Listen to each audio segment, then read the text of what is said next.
Hi, my name is Michael Volkman. I've been born and raised in Baltimore. I've lived here all my life. In college, I kind of had a falling out with God. I just began drinking, began partying. After college, I got engaged to my college sweetheart. I started working full time, and me and my now ex-wife got a house together in 2007, right before the economy crashed. And then 3 months after we bought it, we found out that the house was now worth half of what we paid for it. And then a month later, my wife at the time, she lost her job. So this caused an insurmountable amount of stress. And at the end of 2007, I was diagnosed with bipolar disorder. I was drinking excessively. I was binge drinking pretty much every weekend at this point. It finally came to a head in September of 2009, where me and my wife decided to get divorced. I was also introduced to a kind of alternative lifestyle. It was all about instant gratification. It was all about, this was what was filling that hole where the alcohol used to be.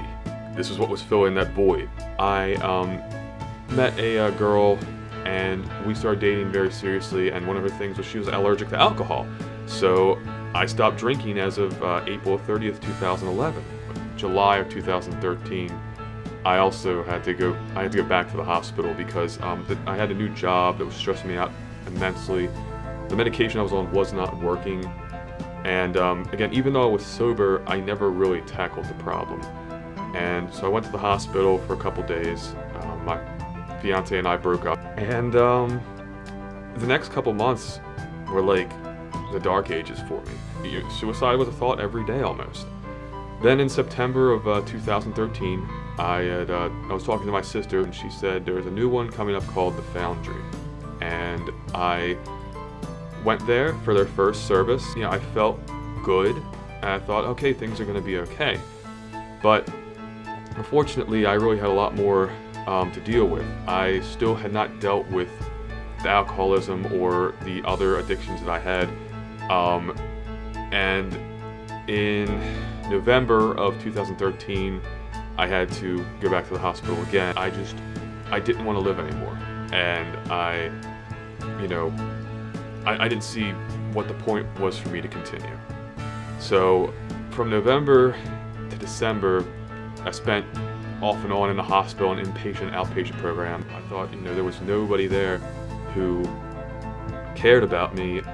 I was always proved wrong by how much the Foundry, would call me, come visit me.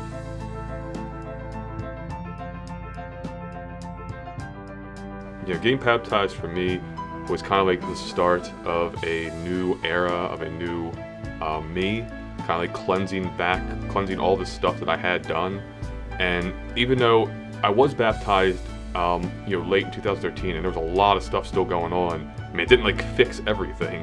It signaled my rebirth of believing in God, believing in Jesus, believing that there's some higher power than me that's helping me through all this. Still have a long way to go, but I don't think I would be here without the Foundry's help.